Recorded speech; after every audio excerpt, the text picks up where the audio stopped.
আমি সারপ্রাইজ, কারণ বাংলাদেশে এত আর্ট, এত হেরিটেজ, এত কালচার, আর ওইটাকে একটা মানে খুব বাজে রকমের একটা ইদার রিলিজিয়াস একটা স্লার বা কিছু একটা বলে ওটাকে দমায় দেওয়ার চেষ্টা করাটা, ওইটা আমরা নিজেদের হেরিটেজ থেকে সরে যাচ্ছি। যেটা ওনারা বলতেছে, আমাদের আগের যে জেনারেশনটা, ওনারা বলতেছে যে আমরা ট্রেডিশন থেকে দূরে সরে যাচ্ছি, ট্রেডিশন থেকে দূরে সরে যাচ্ছি, but they keep forgetting that ওনারা ওনাদের পার্সপেক্টিভের জন্য আমরা আমাদের হেরিটেজ থেকে দূরে চলে যাচ্ছি। I think that should be, মানে আপনি বলছেন যে যেটাই হোক, অপিনিয়ন, মত, আদর্শ মানুষদের, even if you not the biggest fan of this or you think something of this, যে অন্যদেরকে ওভাবে অ্যাটাক করতে না, সারাক্ষণ ক্ষতি করতে না, বুলিং করতে না কোনো দিক থেকে। আচ্ছা ঠিক আছে, মানে we can all live coexist peacefully side by side. আচ্ছা ঠিক আছে, আপনাদের অন্য যানজট মুক্ত ঢাকা দেখতে চাই, প্রচুর স্টেম হয়, একটা নির্মল ঢাকা দেখতে চাই যেখানে আমরা চাইলেই মন ভরে শ্বাস নিতে পারবো, প্রপার অক্সিজেন পাবো।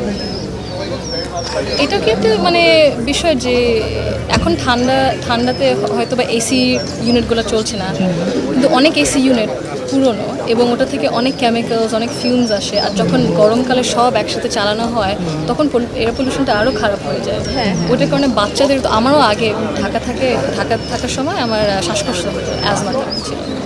তো আস্তে আস্তে ঠিক হতো, কিন্তু অনেকজন লাংস, হ্যাঁ লাং ক্যান্সার, অনেক কিছু হয় বাচ্চাদের। সো ওই দিক থেকে মানে গাছপালা তো অনেক কমে গেছে অনেক কমে গেছে এই এলাকাতে। এবং গাছপালা কমে গেছে, ঢাকায় প্রপার খালবিল তো প্রপার নাই। তো মানে এই যে মানে মনে করেন খাল বিল একটু মেরামত করা, পার্কগুলো মেরামত করা, যদি ইউথ, আপনারা কি মনে করেন যে ইউথ ইনিশিয়েটিভ ইউনিভার্সিটি থেকে যদি না হয় ভলেন্টিয়ারিং, আমার মনে হয় আমি লন্ডনে যেখানে থাকতাম ওখানে সাধারণ মানুষেরাই মানে মানে ছোটো একটা কমিটি নিজেরাই করে ভলেন্টিয়াররা ওরা প্রতি রবিবার, প্রতি শনিবার পরিষ্কার করতে। এখানে আরেকটা বড় ব্যাপার আছে, কারণ আমাদের সবগুলো আছে খাল দখল হয়ে গেছে। ইউনিভার্সিটি স্টুডেন্টরা তো সম্ভব না, পাওয়ারফুল মানুষজন আছে যারা হচ্ছে চাইলে আপনি গিয়ে দখল মুক্ত করতে, হয়তো বা পাওয়ারফুল যারা তারা পারবে, ইনস্টিটিউট পারবে, কিন্তু স্টুডেন্টদের পক্ষে এটা পসিবল না। অনেক এনজিও তো এরকম ইনিশিয়েটিভ নেয় যে ইউনিভার্সিটি স্টুডেন্টদেরকে নিয়ে অথবা ভলান্টিয়ারদেরকে নিয়ে একটা ইনিশিয়েটিভ নেয়, সারাদিন বসে একটা দিন বা 2 দিন ধরে ক্লিন করে একবার ওটা মানে সাস্টেইনেবল না, ওটা রয়ে থাকে না পরের দিনই। পরের দিনই না, মানে tax a couple weeks, maybe a month এরকম, তারপরে আবার আগের মতো। তো এটা হয় কারণ মানে একটা মানে ধুমধাম করে একবারে ক্লিন করে, এরপর আর ক্লিন করে না। কিন্তু তাহলে ক্লিন করার ইনিশিয়েটিভটা একটু হয়তো বা সিটি কর্পোরেশনের মাধ্যমে একটু ইনকর্পোরেটেড হতে হবে, যে এটাও জরুরি এগুলো করা। আপনারা যে অন্য আরও কিছু করছেন দ্যাটস ফাইন, কিন্তু আমাদের যে প্রকৃতি, তারপরে খাল খনন, তারপরে পার্কস, এগুলো যে ঠিকঠাক রাখতে হবে সবার জন্য, পলিউশনের জন্য, এটা হয়তো বা একটু ইমপ্লিমেন্ট করতে হবে একটু জরুরি। We have lots and lots of civil engineers, we have lots and lots of environmental scientists, ওনাদের হেল্প নিয়ে তো ওনারাই তো বেস্ট জানবে এক্স্যাক্টলি ওনাদের মানে। আমরা নিজেরা দখল না করে নিজেরা আসো, আমরা ক্লিন করি, একদিন 5 দিন ক্লিন না, করি। ওনারাই বুঝবে কীভাবে মানে আরবান প্ল্যানিংয়ের মধ্যে এই জিনিসটা একটু ফিট ইন করতে হবে। মানে যদি মানে আমরা শুধু ভাবি যে আচ্ছা ঠিক আছে 1 মাসের জন্য এখনই করলে কি আমাদের লাভ সুবিধা হবে, আমরা যে পরের 20 বছর, 25 বছর, 30 বছরের ব্যাপারে ভাবছি না। ইন টার্মস অফ আমি ওনাদেরকে বলছিলাম যে ফ্লাইওভার অনেক করা হয়েছে, কিন্তু মানে ফ্লাইওভার মানে নিচে যে মানুষেরা পার হবে, রাস্তা পার হবে, ওরকম ব্যবস্থা কিন্তু করা নাই। অন্ধকার তো, হ্যাঁ, তো রাত হলে, সন্ধ্যা হলে তো এখানে মনে হয় মানে একটু রিস্কি একটা জায়গা, যদি একটু লাইটিং ঠিক হয়। বাংলাদেশে আমার মনে হয় যে অ্যাকচুয়ালি যারা ট্যালেন্টেড পিপল, ওরা এনাফ রেকগনিশনটা না পেয়ে ওরা হচ্ছে ধরেন মানে এনাফ রেকগনিশনটা না পেয়ে ওরা বাইরে চলে যায়। বাট বাংলাদেশে যেটা দেখা যায় যে ছেলেমেয়েদের ট্যালেন্ট আছে, বাট সেই ট্যালেন্টের যে ওরা শো করবে বা অ্যাকচুয়ালি যে নিজেদের একটা অ্যাকনলেজমেন্ট ডিজার্ভ করে, এগুলো কখনোই দেওয়া হয়নি বা কখনো পায়নি দেখে আমার মনে হয় যে অনেক ধরনের কিছু সুযোগ সুবিধা আছে যেগুলো থেকে বাংলাদেশ অনেকটা এখন পিছিয়ে আছে। সাপোজ আমি যদি বলি যেমন ইঞ্জিনিয়ার্স, বুয়েট থেকে পাশ করা ইঞ্জিনিয়ার্স বা নর্থ সাউথ আইউবি থেকে পাশ করা যারা বিবিএস স্টুডেন্টস আছে, ওরা কিন্তু নেচারালি আমার মনে হয় অনেক ট্যালেন্টেড হয়। বাট দেখা যায় যে একটা অনার্স কমপ্লিট করার পরে বা গ্র্যাজুয়েশন কমপ্লিট করার পরে দেখা যায় যে কোথায় জব করবে একটা মানে একটা সিকিউর কোনো প্লেস থাকে না, বা কেউ যে জবটা করবে সেখানে ওটার কোনো সিকিউরিটি থাকে না, বা একটা এনাফ কোনো রিমুনারেশন থাকে না দেখে সবাই বাংলাদেশে যেটা করে স্টুডেন্টদের অনেক টিউশনের অনেক সংখ্যা বেড়ে গিয়েছে, যে বাসায় গিয়ে গিয়ে টিউশন করায়, মানে ল্যাক অফ অ্যাকনলেজমেন্টের অভাবে আমার যেটা মনে হয়। সো তো মেন্টরশিপ প্রোগ্রাম যদি আরো করা হয় ওই ইউ কানেক্ট, মানে একটা সেট যদি করা হয় যে আচ্ছা ঠিক আছে 6 মাসের মেন্টরশিপের প্রোগ্রাম থাকবে, স্পেশালি কানেক্টিং হয়তো বা মানে কিছু জায়গা আছে ঢাকাতে, স্পেশালি ঢাকা 17তে হয়তো বা they have more connections, more access, কিন্তু ইকুইটেবল জিনিস যদি করতে চায়, সবাইকে যদি সুবিধা উপায় দিতে চায় অ্যাক্সেসিবল, তাহলে হয়তো বা আমাদের অন্য দিক থেকেও ভাবতে হবে, অন্য আরও মানে সব ধরনের কিছু হয়তো বা করাইলের দিকে। I am sure there very bright people there ভাষণ থেকে, সো ওদেরকে যদি অ্যাক্সেস না দেওয়া হয়, আপনি নিশ্চয়ই মেবি ইউ এগ্রি, তাহলে এক ধরনের মানুষেরাই ওরকম ওই সিস্টেমে রয়ে থাকে। So we have to bring ওই সিস্টেম থেকে আর বের হয়ে আসতে পারে না। আমার বাসা থেকে এখানে আসতে প্রায় 2 ঘন্টা প্লাস সময় লেগেছে। মানে কিভাবে আসে? আমি তো ম্যাক্সিমাম টাইম উবার নিয়ে চলে আসি, দূরে তো গাড়ি দিয়ে শুধু 2 ঘন্টা লাগে? মানে জ্যাম, এখানে ট্রাফিক যে না, এটা তো বিশাল বড় একটা আই থিংক কনসার্ন এভরিওয়ান।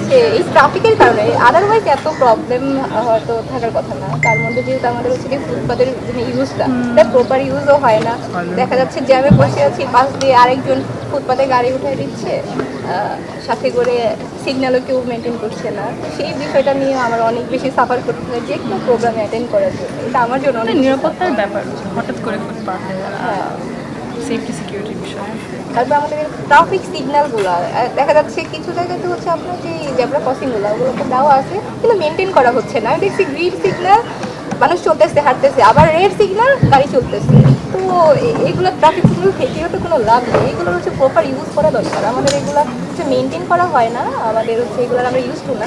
তবে আমার মনে হয় যে আমাদের এগুলো একটা কন্টিনিউ করা উচিত, নিজেদেরকে ইউজ টু করা উচিত এই traffic সিগন্যালগুলো। Shall I go next?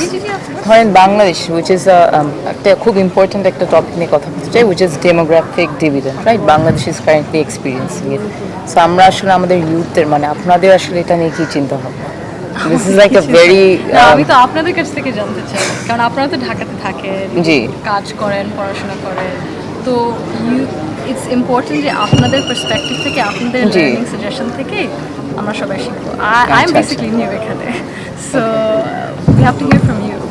Right, I think মানে কারেন্টলি ইউথের মধ্যে অনেক টাইপের ফ্রাস্ট্রেশনস আছে। উনি একটা স্টেট করেছেন, একটা হচ্ছে after graduation the path is very difficult to be honest. So এখানে আসলে আমার কাছে মনে হয় কিছু চিন্তা ভাবনার বিষয় আছে। এরকম কেউ সরকারি ইয়াতে যেতে হলেও দ্য হোল ইউনো এক্সামের যে প্যাটার্নটা and all of it, that it self is I don't know what to say. So ওখানে একটু চিন্তা ভাবনার বিষয় থাকতে পারে। তারপরে মাঝে মাঝে দেখা যায় যে এইচআর এমনভাবে জব ডেসক্রিপশনটা দিয়ে রাখে, ধরেন একজন ফ্রেশ গ্র্যাজুয়েটকে চাচ্ছে, কিন্তু চাচ্ছে যে ওনার থাকবে 5-6 বছরের experience. This sort of things actually make it very difficult for you to survive in the current market আর কি। মানে এডুকেশনের দিক হ্যাঁ, আপনারা education এর আপনারা দিক কি থেকে। দেখছেন যে ওই যে আই থিঙ্ক স্কিলের যে মিসম্যাচ, মানে শিক্ষা প্রতিষ্ঠান থেকে যে jobs, there's a gap, applied Right. skills, মানে হয়তো বা শিখছেন about your subject, কিন্তু how it's applicable in the professional world, তারপরে যে soft skills as জি, well, জি। ওইটা দেখছেন না, করা হচ্ছে।